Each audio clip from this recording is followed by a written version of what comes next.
Chuck, who grew up on this land. His mom and dad had it, and anyway, Chuck grew up on it. Michael, his son, they both collaborated on the book. My name is Joe Harbert. I'm a friend who's been metal detecting with Chuck for like 20 plus years.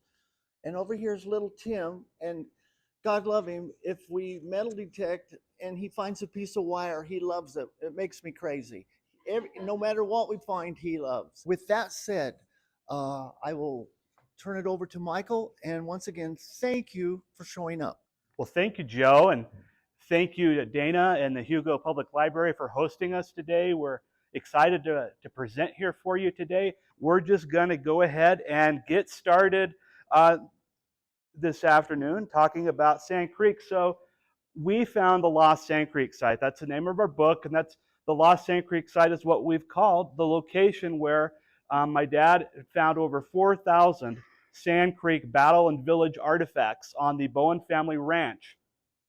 He did this with the assistance of my mom. She helped as a historian and researcher, and Dad was an archaeologist and historian. They scoured through eyewitness accounts, and they learned clues from people that were there for places to search on Sand Creek for artifacts. We'll get more into that in the program today. So there is a picture of our book that you can see there, and we're going to get into this map in just a moment. But real quick, this is kind of a lot. I almost did this as a slide, but I think I could even just send this information out if anybody was interested, because it's too much to put on a slide. But there's a lot of dates that are important with Sand Creek. And so we get into, we found the Lost Sand Creek site. So we're saying we found the real location of Black Kettle's village and the battle locations at Sand Creek. But for something to then be found, it means something had to be lost. But it's important to understand Sand Creek, what happened, what was going on, the dates that go along with Sand Creek. And so here's just a quick timeline of Sand Creek. In the spring and summer of 1864, Indian warriors, the Cheyenne warriors, they were called dog soldiers, they were making raids all along the Platte, all along Colorado Territory in the summer of 1864. This was several months before Sand Creek. They were raiding wagon trains. They were taking white captives. They were scalping their white enemies. They were taking items from the white settlers. They were, causing a lot of destruction during this time. And there was a lot of fear at this time in Colorado Territory that there would be a repeat of the Minnesota massacre that happened in 1862. So they were on high alert with all these raids from these Indian dog soldiers. It's important to note that a lot of the information we get, because we only use eyewitness accounts for all of our conclusions about Sand Creek. We pulled all of our information from people that were at Sand Creek. One of the people that was at Sand Creek was a man named George Bent. His father built Bent's old fort, and George Bent was half Cheyenne. That's important to understand. George Bent was half Cheyenne. No, George Bent was not at Sand Creek as a soldier. He was at Sand Creek as a dog soldier. He was a warrior. And he lived in Black Kettle's camp in that village on Sand Creek as a warrior.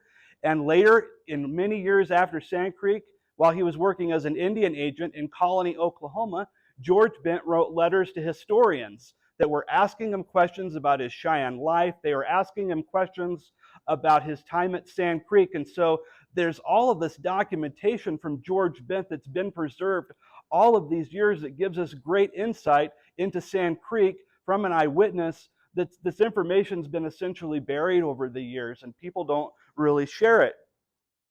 And so 1864, we get into November of 1864, and this is where we find the Sand Creek event. What some people have branded as a massacre, many others also claim and say it was a battle. We're going to get into that into this program as well. In 1865, there were 3 hearings that followed Sand Creek.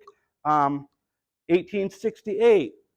In 1868, Lieutenant Bonsall traveled from Fort Lyon to Sand Creek to measure distances. He went out there for the purpose of measuring the distance of Black Kettle's village. So this was just 4 years after Sand Creek, and Lieutenant Bonsall went to Sand Creek and he measured the length of the village. So this right here is Bonsall's map. And right here you can see And what he did was, all he did was he made a strip map. He made a strip map based on distances, and he marked where 3 trails split off, and this is where Three Forks would be, and he measured 6 miles from his camp number 2. And camp number 2, 6 miles to Three Forks. This 6 miles is very, very important to documenting the Sand Creek location.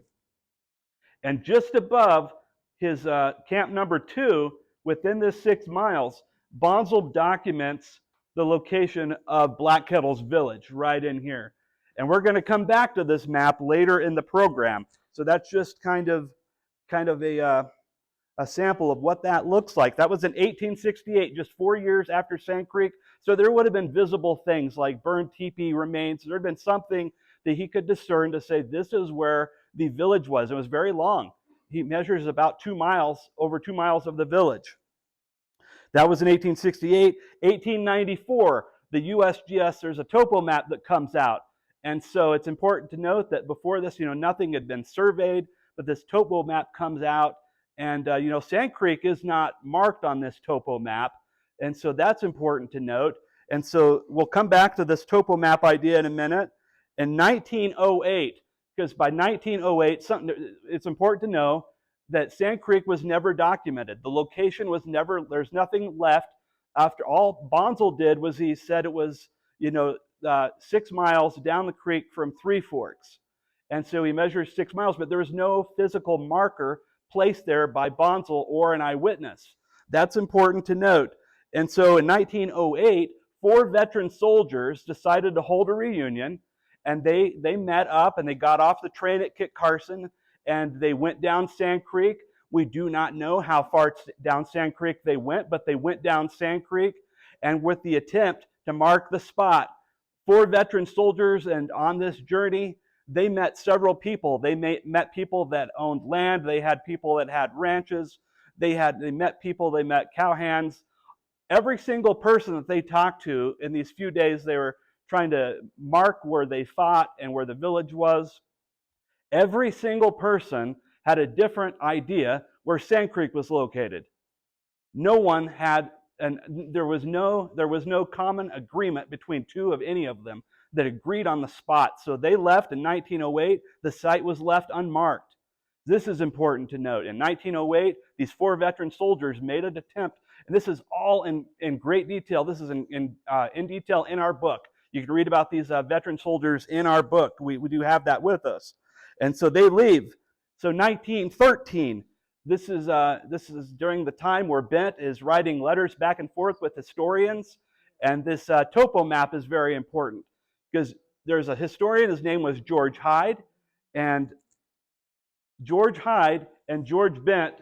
And so this map right here is what the National Park Service or others, they've given credit to George Bent for making this map. We're talking about this map in 1913. But it's important to note, on this map are fold lines, and on this map, not just 2 different colors of pencil, but 2 different sets of handwriting are on this map. This is not George Bent's map. This is historian George Hyde's map that he mailed to Bent and asked Bent to fill in details. So Bent fills in the details to the best he can. He's, again, he's working as an Indian agent in Colony, Oklahoma. He's talking to old Indians, getting information from them, the best of his ability, because this is 1913. Sand Creek was 1864. This is a long time after Sand Creek, and to be doing this from memory, Hyde, what he did was he traced the bend on the topo map, and that's largely due in part to a comment made by Colonel Shivington that said it was on the south branch of the Big Sandy. So they figured, well, Sand Creek was on the furthest bend of the south. And so the furthest bend of the south, he looked at the topo map, and it looks almost identical on a map to the bend that's at the National Park Service Sand Creek site. But all he did was he traced the bend. It's important to note, Bent filled in these details, like the lodges and everything, but he didn't have a legend. George Hyde didn't put a legend on there to how long this bend is.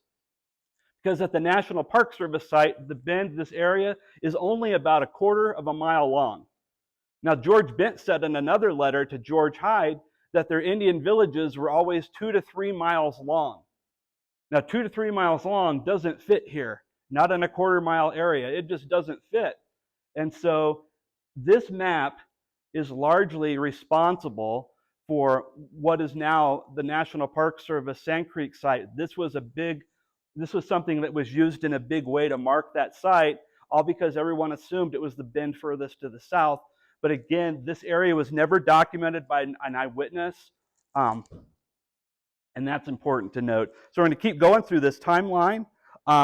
So this area starts to be accepted. By 1937, the Boy Scouts held a reenactment. You can read about this in our book too. They held a reenactment. This is from a little bit later. We'll get into this in just a second. But the Boy Scouts held a reenactment in 1937. And they held that just below that bluff where everybody believed the Sand Creek event took place.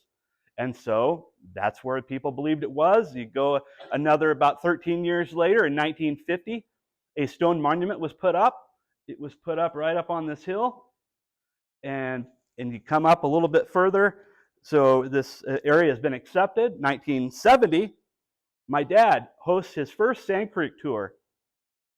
Unbeknownst to him at the time, all he knows is this story. All he knows is this traditional massacre story.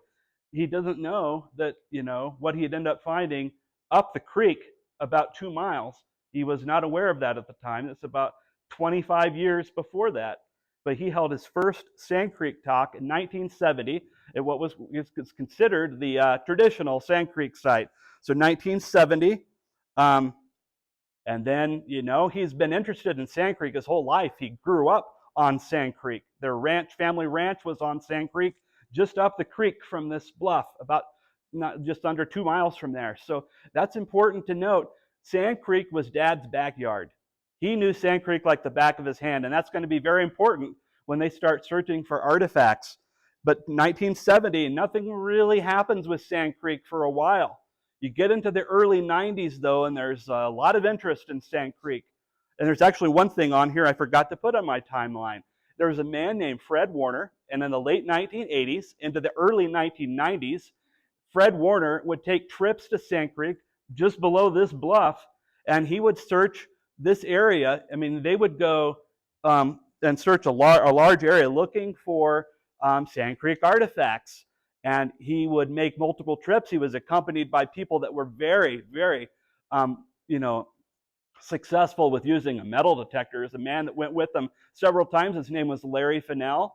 Larry Fennell found hundreds of artifacts at the Summit Springs site near Sterling. He was well known in that circle. He was known and well known for using a metal detector. And I've got some information from Fred Warner. And Fred Warner says this in his book: "We worked a short distance upstream and then also downstream, covering at least 40 to 50 yards in width on both sides of the stream.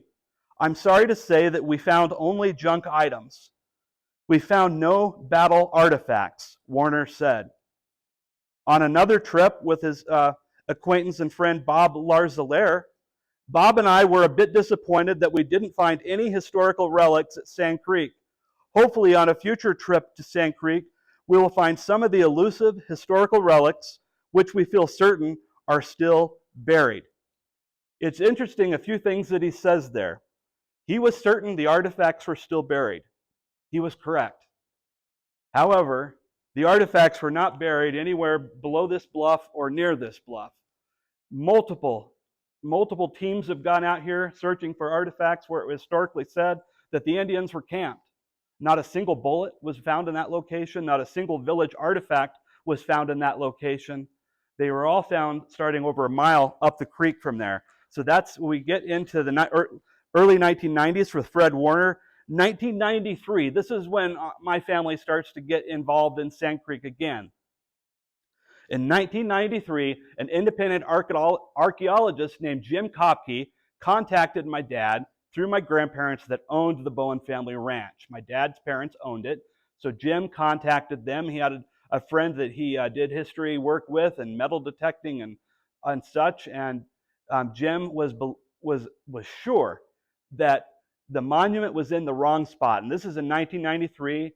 He had done his own independent research. He believed the monument was in the wrong spot, but he still believed that it was following what we call the bend theory, B-E-N-D, bend theory. They were following this idea that it had to look like that bend on the George Bent map. They all thought it had to look like that bend. They're stuck on the bend theory. And so this is important. So they're thinking it's a bend that has to match that. So he gets the Colorado Historical Society. He asked them, he had actually reached out to them. He had asked for some maps and historical records. Instead of providing them the information he had asked for, they got involved and took control of the project. So in 1993, the Colorado Historical Society got involved. They did some helicopter searches over my grandparents' ranch and some other land, neighbors' land, and flying over, they're looking for bends and trails and anything that might match this bent map. And so they're following that. They found a few places they thought the bends might work, so they landed and they went out and they searched, and nothing. They didn't find anything on these trips. Nothing Sand Creek related. Maybe some ranching activity, artifacts, maybe some fence staples, things of that nature. But they didn't find anything related to Sand Creek, and that was in 1993. But this whole process got my parents thinking. So from 1993 until 1995, they're just, especially with my dad, the wheels are just turning, and he's thinking about Sand Creek and thinking about Sand Creek. And Jim Kopke saying the monument is in the wrong spot. This had to happen somewhere else. And my mom, my dad is thinking, well, there's 7 miles of Sand Creek going through our family ranch. If it's further up the creek, there's a good possibility, it's on our ranch. There's 7 miles of Sand Creek to work with here. And so they decided in 1995 they were going to do their own research. They were going to get together. They were going to put together a plan. They were going to devise a plan. They were going to figure out how they needed clues. I mean, you've got 7 miles of Sand Creek. So they needed to get clues of where to search the ranch with a metal detector. They had to couldn't just go out there, just go do it. They had to have a well-devised plan to do this. And so they decided they needed to look at information from eyewitnesses because they were there. If there's anything that they would talk about that would talk about the land, the creek turning or bending in a certain way, something. So they found eyewitnesses and eyewitness accounts. And there was a soldier at Sand Creek. His name was Irving Halbert.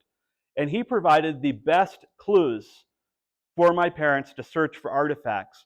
The biggest clue that Halbert provided was he said that the creek banks, for example, he said they were 200 yards wide from bank to bank. And so that really got my dad thinking, because you go to what we call the traditional site, what is now the National Park Service Sand Creek site, those bends are nowhere close to 200 yards wide. They're not very wide at all, actually. But you get further up the creek, and you get about 2 miles up the creek from there, and the creek widens out a lot. And sure enough, you get onto the Bowen Ranch, and you find places where the creek banks are 200 yards wide. And I can just kind of just see that this is, they're doing their research. They're finding places that match what eyewitnesses are saying. Is starting to get kind of exciting, because the possibility of the village, or at least most of the village or part of the village and battle areas, is a large possibility it was on the Bowen family ranch. So in 1995, they developed a plan. They started searching for artifacts. It was really, really slow going. 1995, they're just trying to find places to search. You think this is a monumental project. You've got 7 miles of Sand Creek to search, and you're searching the ranch, you're searching this large area with a metal detector coil about the size of a dinner plate. Now think about that for a minute. That's an overwhelming project. Dad didn't have a team. Dad did have a lot of help from our friend Joe. I went out a number of times, but Dad did not have a team.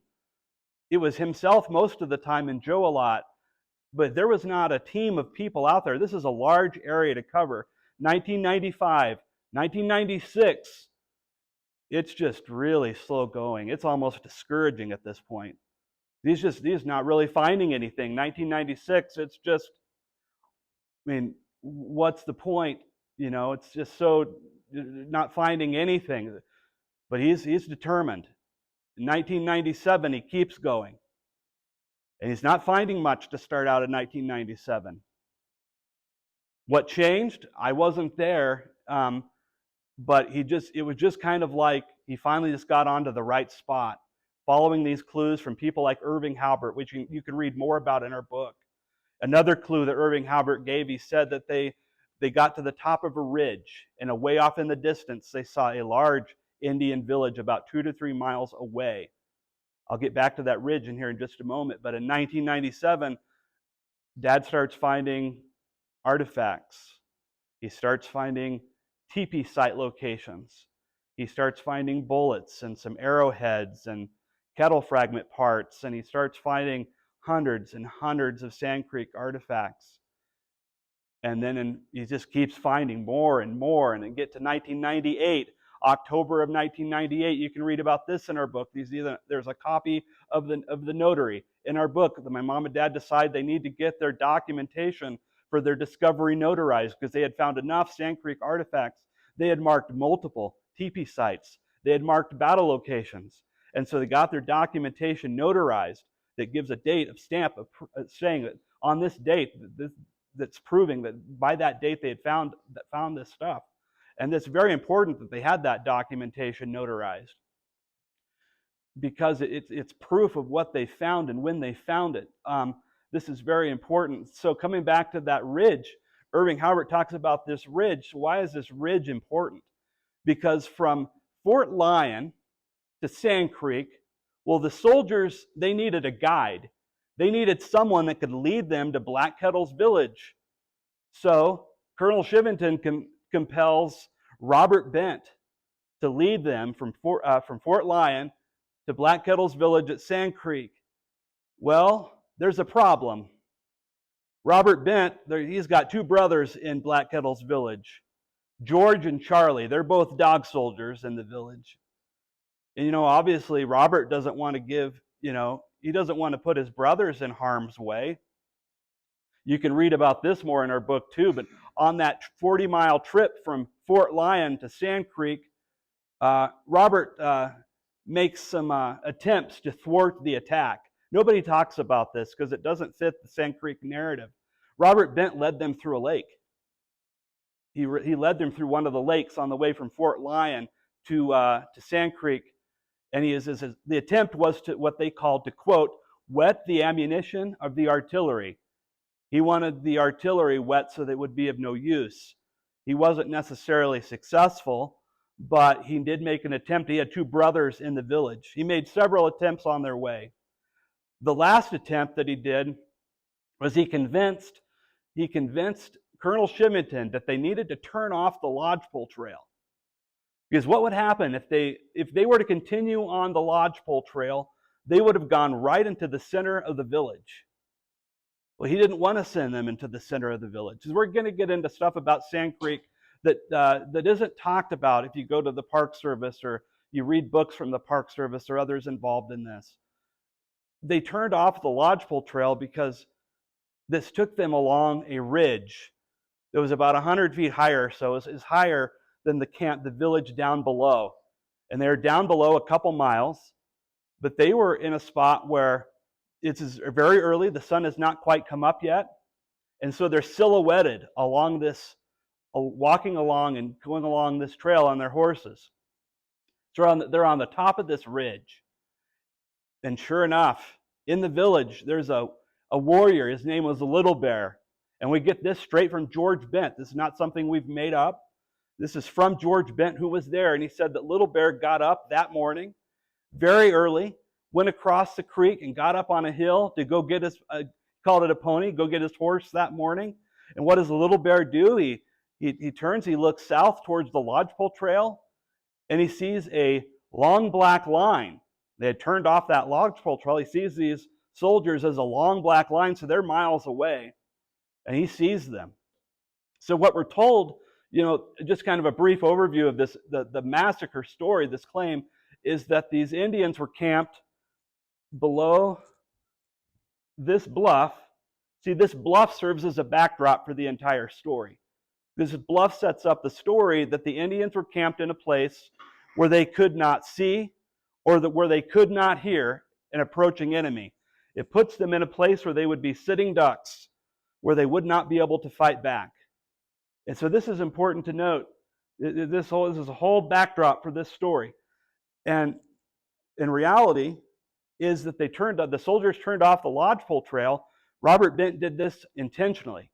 This gave the Indians an opportunity to see the soldiers coming. And we know this from George Bent because the little bear saw them and he went back and the Indians started to flee. Most Indians in Sand Creek were not killed. They were not slaughtered below that bluff. The reason we know this is because at this bluff, all of these searches for artifacts, no period artifacts have ever been found there. There's no bullets, there's no arrowheads, there's no kettle fragments, there's no cannonball shell fragments, there's no lead balls, there's no anything related to Sand Creek there. If the Indians were camped here, it would have been littered, absolutely littered with bullets, cannonball shell fragments, the lead balls that went in the cannonballs, all kinds of village artifacts. There had been no way people picked that up over the years. We know this because of the actual artifacts were found. And so the National Park Service, after my mom and dad documented their discovery in 1998, the Park Service started to get involved in 1999. And they were very well aware of my mom and dad's discovery. In this photo, there's lots of there's cannonball shell fragments, lots of village artifacts in here. There's bullets. And this woman right here, her name is Alexa Roberts. And for many years, Alexa was the superintendent for the National Park Service Sand Creek site. She was their superintendent. She's there in my mom and dad's home. She was very well aware of artifacts they found, very well aware of their discovery. The National Park Service knows fully well what my mom and dad found. Not only was Alexa Roberts in their home, the National Park Service Sand Creek archaeologist, Dr. Doug Scott, was in their home identifying artifacts for over 2 hours. He identified cannonball shell fragments and bullets and all kinds of items in their home, which we documented on VHS. We've not only have that documented, we have digitized that, and that video is available to view on our website. If that's of interest to anybody, let us know, and I can email you the link to watch Dr. Doug Scott identify artifacts in their home. The National Park Service is very aware of their discovery, and this is just a small sampling. My mom and dad found over 4,000 pieces of Sand Creek artifacts, village artifacts, battle artifacts. It says all of our conclusions about Sand Creek are based on physical evidence and then including eyewitness accounts that line up with the physical evidence. And so it's important to note in that Bonsall map that we showed you a little bit ago, it was found in the National Archives in 1996, just about the same time. It went missing from 1868, sometime after 1868 until 1996. It just mysteriously appears again. Just about the time the National Park Service is getting involved and getting involved in Sand Creek. And so they tried to use the Bonsall map to say that Bonsall said, well, about 6 miles. Well, we're going to get back to that Bonsall map in a minute. There's our book again. We don't need to show that again. Okay, so it's important to understand that, the reason my mom and dad got involved, mostly the fact that no village artifacts, no battle artifacts were ever found at the alleged massacre location. So they decided to do their own search. They end up finding thousands and thousands of artifacts. But everyone's caught up in that bin theory.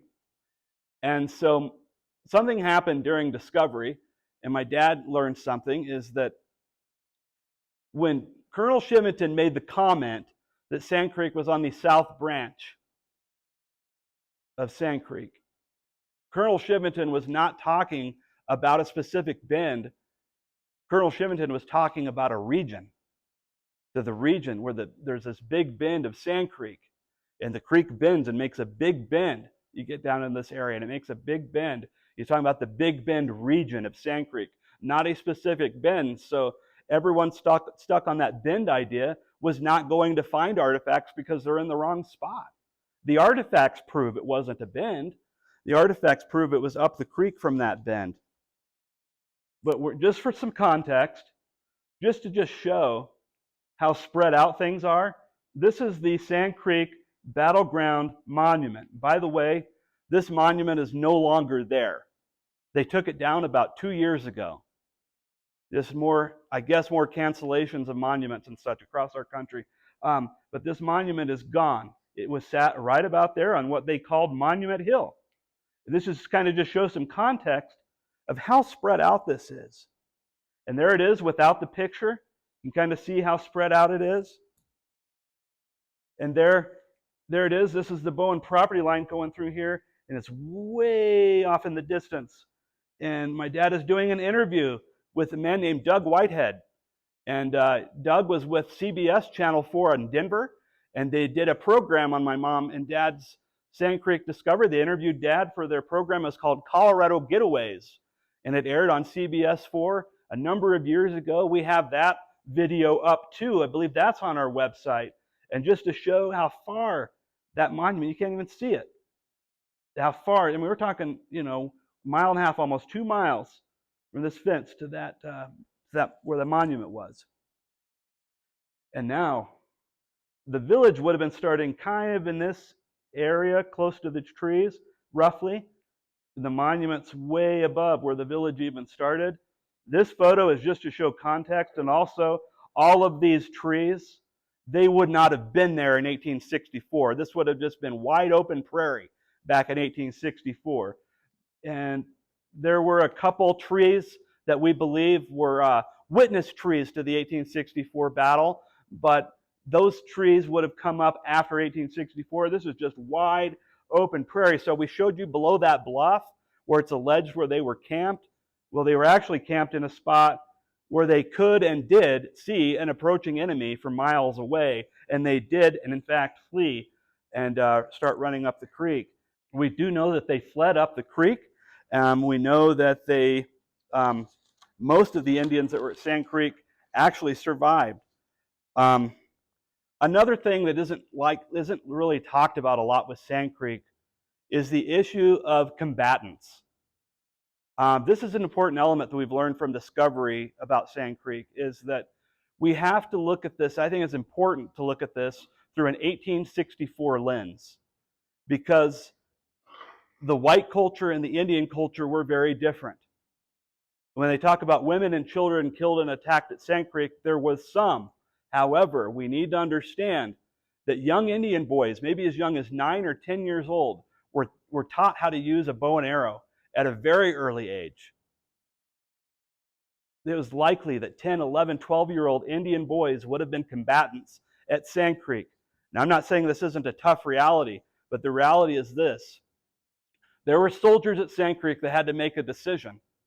Do I let this little Indian boy shooting arrows at me kill me or my comrade, or do I shoot back? That's a tough reality that people don't like to ask and think about with Sand Creek, because it's true. They were combatants at Sand Creek. Warriors could be as young as 13, 14 years old in the Cheyenne culture. It was not like the whites where a soldier had to be 18. They were pretty young. Some of these warriors were young, some of them were older. George Bent was in his early 20s at Sand Creek. The ages varied, and the warriors were indeed at Sand Creek. George Bent talks about them. In fact, George Bent said that he ran 2.5 miles to a rifle pit that was 2.5 miles above the top of the village, and they ran 2.5 miles and got at a rifle pit. He said the Indian warriors fought off the soldiers so they could get into these pits. And he said that the pits were big enough. He said one alone was big enough for 19 people to get into. George Bent, they talk about white captives in the camp. They talk about the fact there's more eyewitnesses that say that there were white scalps found at the Indian village in their teepees than there are accounts of soldiers going back and mutilating the dead. Now, I can't say that did not happen. However, there's more accounts of white scalps being found. And so that's part of the Sand Creek story too.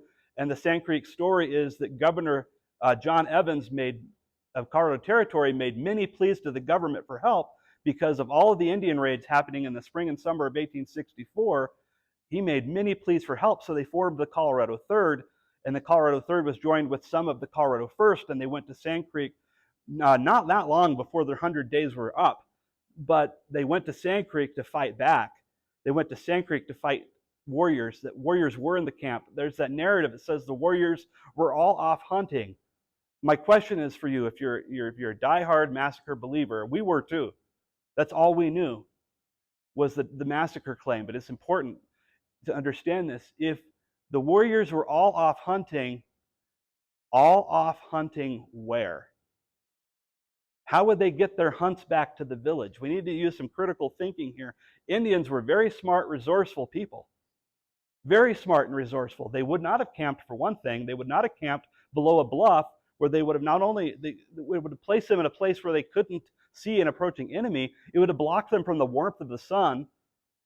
Even cows gather on the south side of a windbreak during a winter storm. Indians wouldn't camp where they would get buried below snow. They were smart people.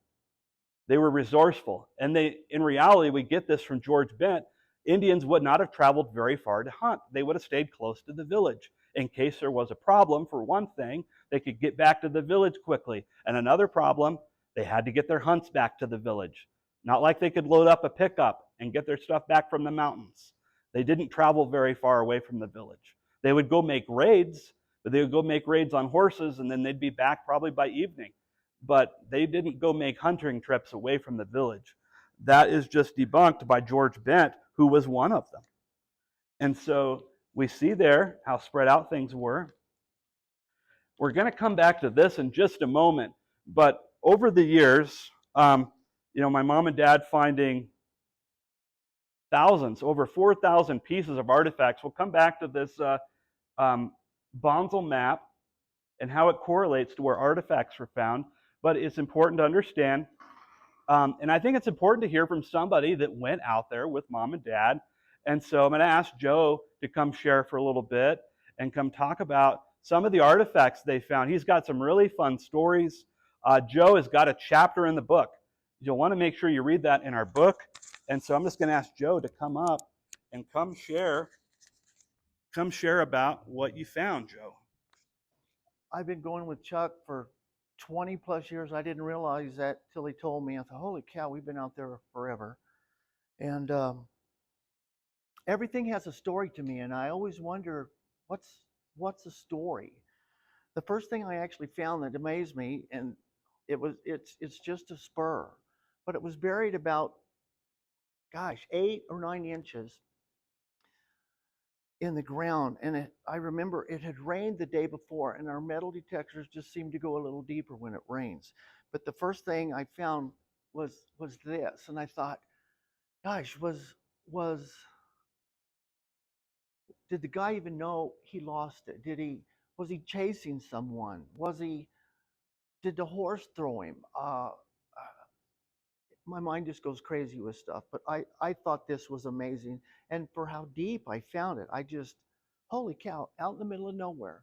And when Chuck and I do go metal detect, we'll start together and we put a flag down and we go down a certain distance and then put another flag, and then we come back and we go in a pattern.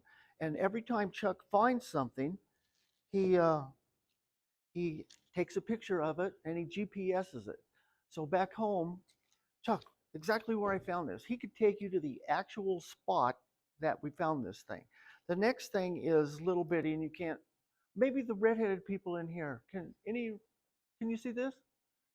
Good. She can. All right.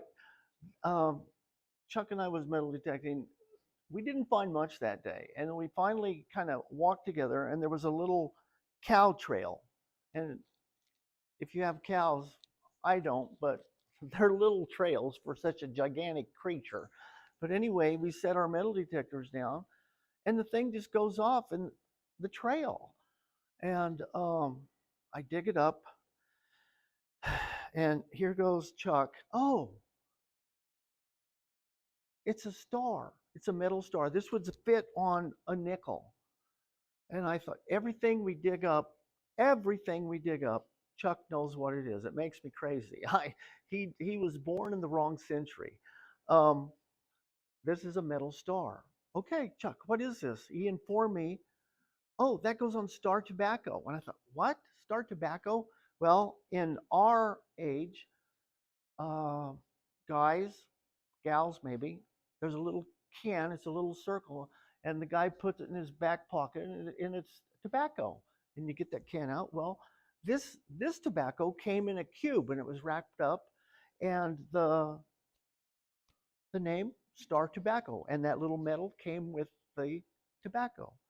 And I thought, oh, that's crazy that he knows you don't chew. Okay. So anyway, we found out what that was. The last thing, and I'm almost out of here. So hang on, I'm almost done. We were going out one day, and Chuck has stuff on his dash, and I picked this one thing up, and man, it was really heavy. It fit in my hand, and holy cow, this is it right here. It's just very, very heavy. Chuck, what on earth is this thing? Does anybody know? I'll tell you. It is part of a cannonball. And these little babies right here were the lead pieces that go in a cannonball. My understanding, anywhere from 28 to 32 of these little things will go in that cannonball. And then they set a fuse on it, they put it in the cannon, boom, it goes shooting out. My understanding, it can roll on the ground and blow up. It can 5 feet or 10 feet or whatever, and they just set the fuse, and then it explodes at that point. So all these little metal or lead balls go flying, and these little things are if they hit you, you're going to know it. And so they go inside the rest of the cannonball. So I was metal detecting, and lo and behold, my metal detector goes off. I dig down. Oh, I know what I just dug up. I'm so excited. It's a it's a part of the cannonball. And I was amazed. Chuck came over, took a picture of it, GPS'd it, and off we went. Chuck has I would call it a nail belt, and everything we get, he puts in that nail belt, and then he gets home, he labels it and does everything. So on the way home, I said, Chuck, give me that piece I found. Give me that piece I found. So he gives it to me. I take this off the dash. I got my piece. This is what I found. And I'm fooling around with it. And guess what? This thing fit perfect together. Now, here's the weird part of my story. Yes, thank you. Chuck found his a certain distance, and he marked it with I think, if I remember right, a green fence post. I found mine, and between mine and his was roughly 100 yards. So if you're thinking you go to a football game, from that goal post to that goal post, and we only found two. There's more of these out there. So with that, I'm sure after Michael's through and you have questions, they'll answer stuff. But that's my story. Thank you for listening to me. I'm just going to share about this real quick to close up. So this was that Bonsall map. So my mom and dad ended up getting a copy of that strip map, I believe in 1997. Someone thought that they needed to just roll it up and put it in their door at their house. And the message they were trying to send, we're not really sure, because they were, the Park Service wasn't quite involved yet, but the landowner at the time, some of these people were trying to push that, that other site was, that traditional site was the right place. But he sees this strip map and he sees Three Forks. The interesting thing is, when my dad sees Three Forks on this strip map, he already knows where it is, because when they were doing their Sand Creek research, he had these 1936 aerial agricultural maps that clearly showed three trails splitting off in three directions as Three Forks. And this trail happened to be on the Bowen family ranch. This place that he was sure was Three Forks, he was sure that this place that Bonsall marked was on the Bowen family ranch. And we were able to document this location of Three Forks on Google Earth satellite imagery. And if you measure down a mile, 2, 3, 4, 5, 6, that would be his camp, Bonsall's camp number 2. And remember, just starting up from that camp number 2, Bonsall said that's where the Indian village was. Well, isn't that something?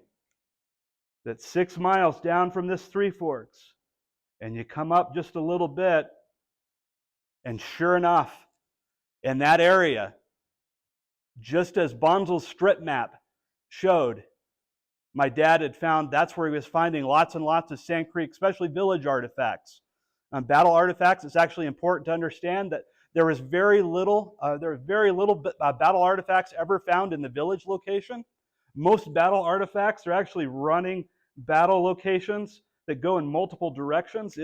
They're all, a lot of them are close to the creek or getting, a little ways from the creek, but most of this would be village area.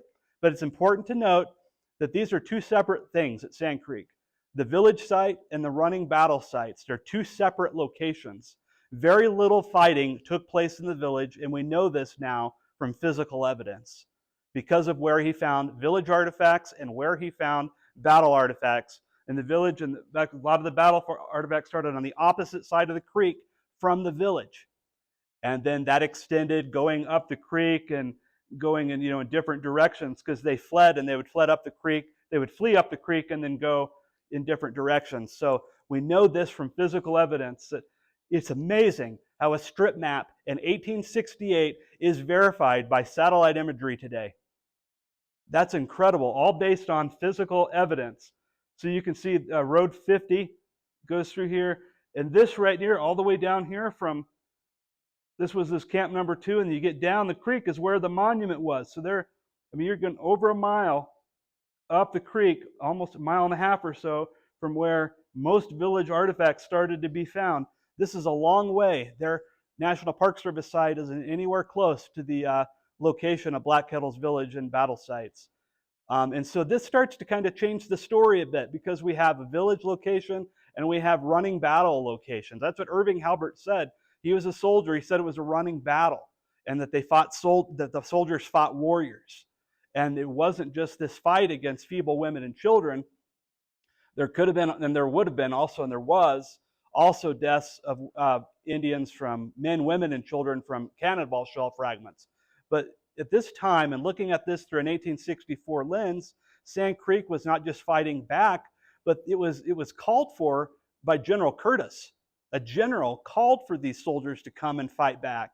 And it was an act of war because of everything happening, all the raids and everything happening. In 1864, in the spring of summer, we see that there's no period artifacts, and there's over 4,000 period artifacts on the Bowen family ranch.